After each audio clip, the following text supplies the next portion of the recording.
tell you a story. But it's a beautiful house in which the owners are not complaining.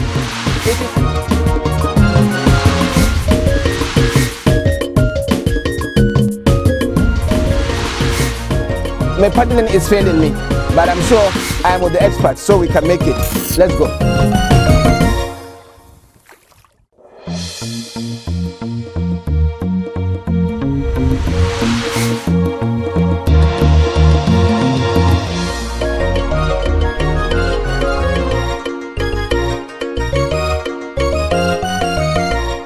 Yes, today I am more of a tourist than a television reporter. But television reporting I have come here to do. I'm going to tell you a story of Hadejia Nguru wetland. This is one of the most fascinating wetlands in the world, but very little of its story has ever been told. But then we shall try to tell you some part of that story. But the story begins from this place, Baturia.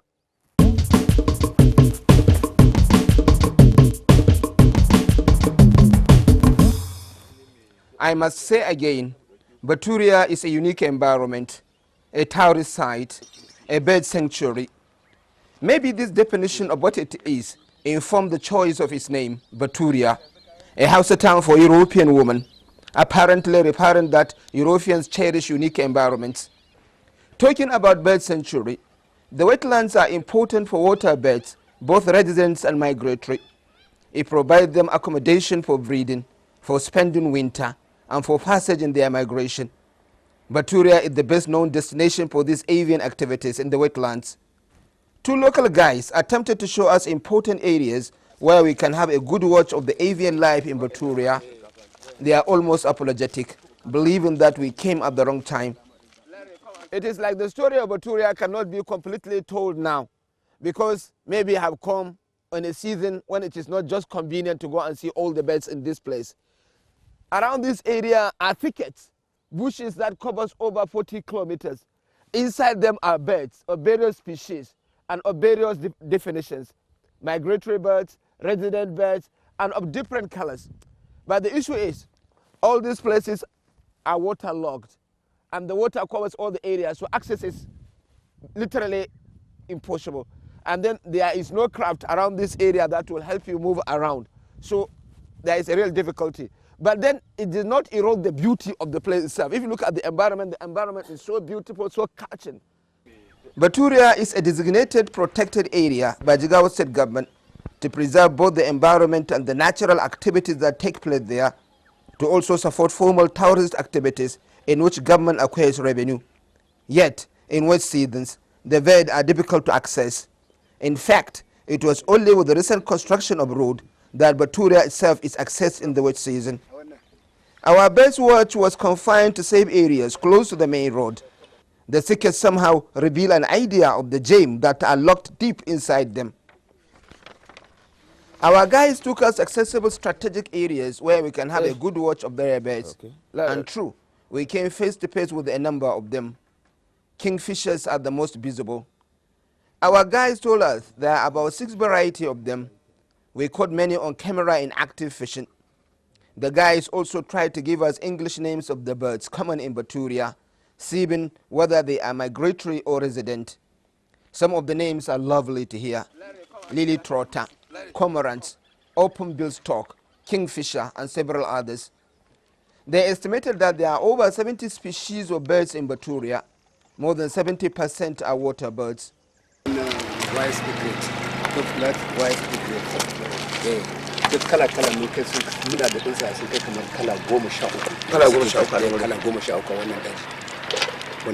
Baturia is, however, not only about water birds. It is a montage of picturesque shrubs and trees, all that enhance the tourism potential of the area. Very close to that water side, where those birds in Baturia find life in the water, are these places in the area where these palm trees grow in a stately fashion, looking very elegant and looking like very tall spirits. It tells a lot about the environment in this place, because this place too is a tourist site. Not because it is looking very beautiful, but because these palm trees cover over 30 kilometers from this point. You just need to go further and you can see them at this stretch and looking very, very beautiful. But the issue is, how do we harness the potentials of these trees so that they just don't become only tourist attractions, they become food and money for the people. The palm trees are sturdy and elegant, giving the area a picture of distant country. They provided a shelter built against desertification and soil erosion. Baturia is also home to the state's largest reserve of Acacia africana, a tree whose fruits are widely used for dyeing in houseland. It provided such a big cover to the ground surface. Scarcely shrubs grow under for lack of access to sunlight. They are a pleasant addition to the beautiful country that Baturia is. But Baturia is only an important segment of the story of Hadejia Unguru wetlands. To the people across the stretch of the wetland in the state of Jigawa, Yobe and Bauchi, the wetland is life itself. Water basically is the primary factor in this environment. It controls the environment and the plant and animal lives around it. Wetlands generally are among the world's most productive environments. Environmentalists, biologists, and other professionals concerned with the health of the planet and the people that inhabit it agree that wetlands have a higher number of plant and animal species compared to other landforms. In addition to that, it traps flood water, recharges groundwater supplies, removes pollution, and provides habitat for fish and wildlife in large numbers. Hadejia Unguru wetlands is a big story. It is the top for one of the most competitive interplays between man and environment for survival in Nigeria. It is estimated that the wetlands support more than 1.5 million farmers, herders and fishermen. It supports wet season farming, flood recession agriculture, dry season farming using irrigation, and is grazed by a substantial number of Fulani herdsmen. It is part of the beauty of this wetland that it exists in an area where it is predominantly sandy around Hadejia and extensively desert around Unguru. Between these two key cities are two extensive rivers that empty in Lake Chad. The second stage of our coverage of Hadejia Unguru wetland is at Madachi in Hadejia. We are making our ways into River Hadejia. River Hadejia is the fulcrum upon which Hadejia Unguru wetland lies. It is the definition of all the activities that are taking place there. Now, along this river are some of the most interesting perspectives to the whole story. So, as we go in, you shall see them both in pictures and by giving you the verbal graphics of what is actually taking place in this place. My paddling is failing me, but I'm sure I am with the experts, so we can make it. Let's go. Life in River Hadejia is beautiful. The scenery is pleasing to the eye. The people here do everything in water. It is their highway, their farmland, their environment, and their life. As we move along, we see timeless pictures of fishermen in active duty. Multiple fishing traps set to trap fish. Sometimes reptiles are caught in the wave instead. This snake is a wrong catch. We also see pictures of young boys and girls joyfully paddling themselves in and out of the river. I felt a little sad I cannot swim, but there are substantial issues. Now, one of the most adoring aspects of Hadejia Unguru wetland is the great possibilities it provided for the local community and for the people that are just very close to the area itself. You see, right here we are in River Hadejia, close to an area where the water is so deep. But then somehow, the people devised a technology that allows them to plant rice during the wet season within the river itself. All along this area are farmlands, rice farmlands, and the people are cultivating them. But then more than that, are hundreds of thousands of farmers who are finding lives through fishing around this area. And then, of course, you find that the wildlife, the avian life that is around this area. In fact, there are more avian lives in this area than there could possibly be in Baturia. I'm not a scientist, I've not done my research, I cannot say. But the avian life here is so well too. But then, of course, the simple story is that people find life in this area and a beautiful life.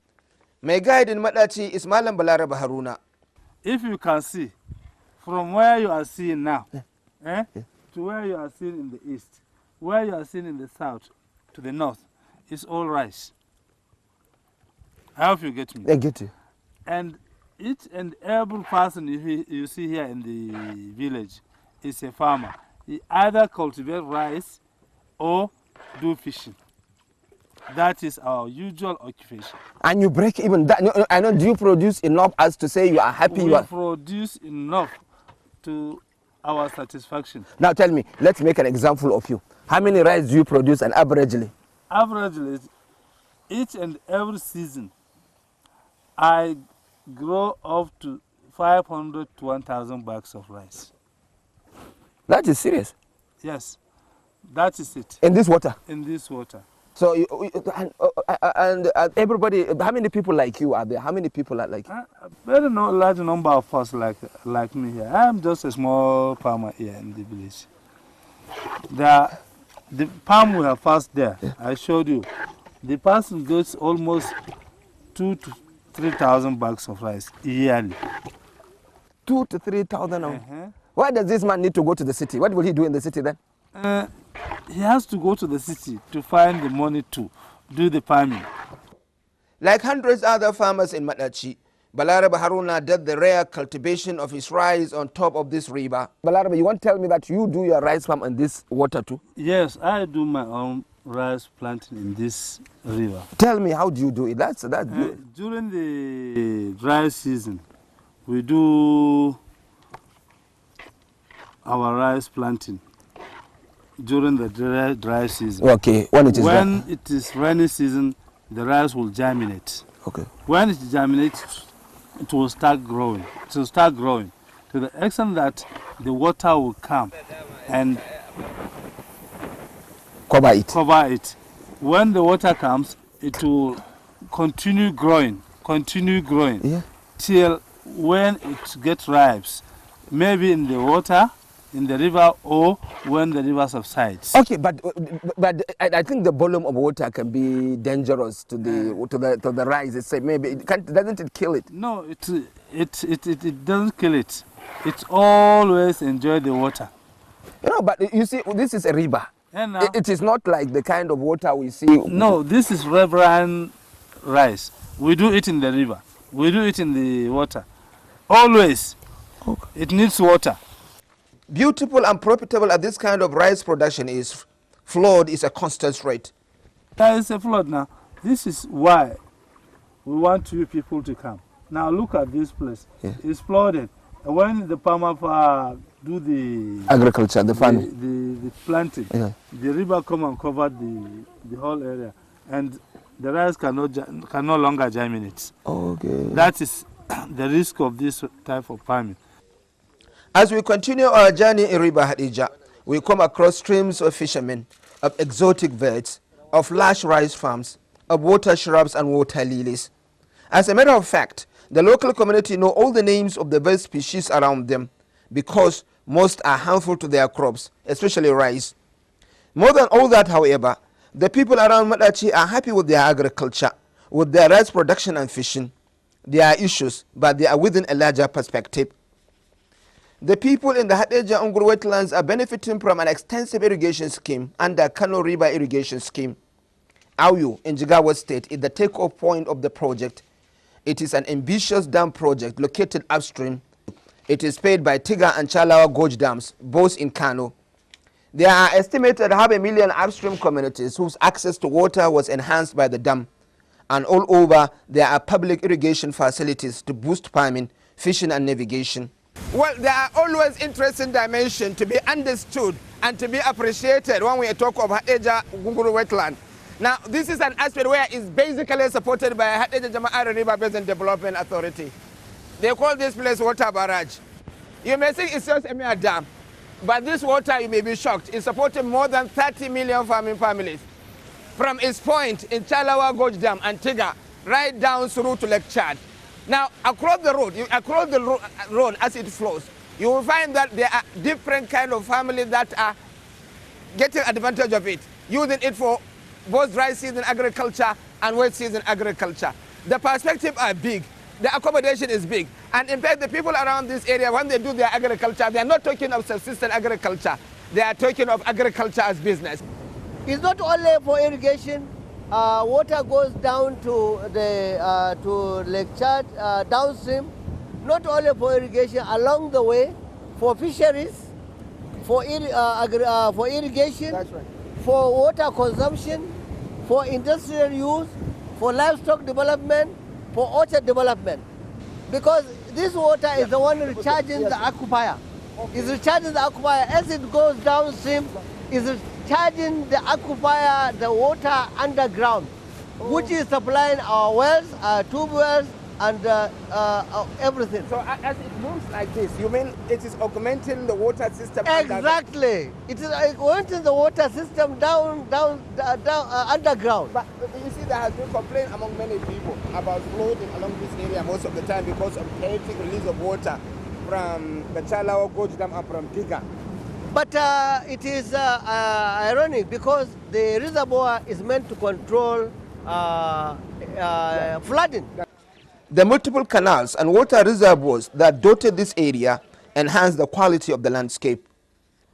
On the day we went to the barrage, we ran into a meeting of various farmer associations in a nearby farmland who benefit directly from the Kano River project. It is a meeting of farmers who are benefiting from the irrigation facilities provided by the Hadeja Valley project. Beautiful farmers, among them women, some of them young men, people who see agriculture not only as something they do to live on, but agriculture as business. Women who are making millions out of agric business. But then the story is not half told. When we introduced ourselves to the farmers, there was excitement in their faces. They related to us stories of how their life changed with the irrigation farming. Saadat Labra makes akamu and akara to feed her growing children. When she was invited by women in her neighborhood to join irrigation farming, he registered her disinterest. When eventually she was prevailed by the neighbors, she was captured. Akamu and Ankara is a distant story to her now. She is a full-time rice farmer. The Saadat's story is not a one-off story. All the farmers along the canals of Kano Irrigation Project tell stories of wealth and agribusiness.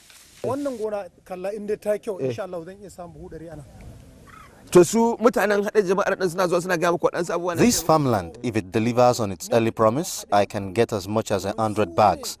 We are grateful to God and the support of the Hadeja Jama'are. They bring extension officers to train us, and we are changed farmers now. As a matter of fact, all around the distance the project covers are agric activities for the people all year round. The pictures are beautiful.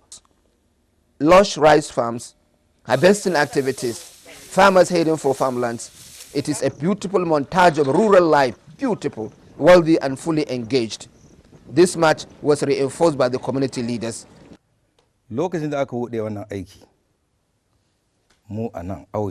When this work started, many people did not like it. They feared their farmlands would be seized. But now in Auyo, a smallholder farmer can produce 100 bags of rice. And if you produce 450 bags in this community, nobody recognizes you as a big-time farmer.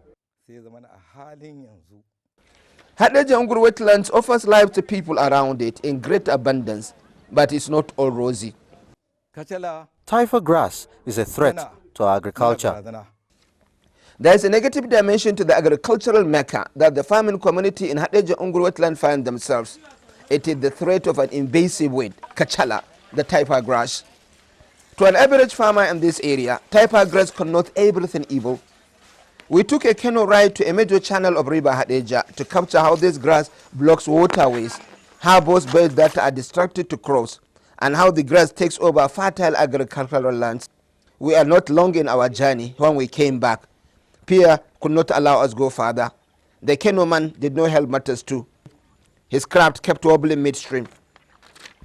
Mercifully, nearby in a village in Nguri local government area, neighboring communities were strategizing on how to overcome this invasive weed with the officials of Hadeja Jama'are. Every week they said they join hands to cut it. Like phoenix, it regrows in greater number. Now, the problem with this grass is that the environment can support everything. You can produce everything at bumper level. And there is the federal government intervention to provide them with water, to provide them with extension services, and to provide them with the even loan so that they can do their agriculture. But Kachala can be very disruptive. It stops their agriculture, it stops water flow, and it overflows areas. It creates blockage, and it occupies land that is suitable for agriculture.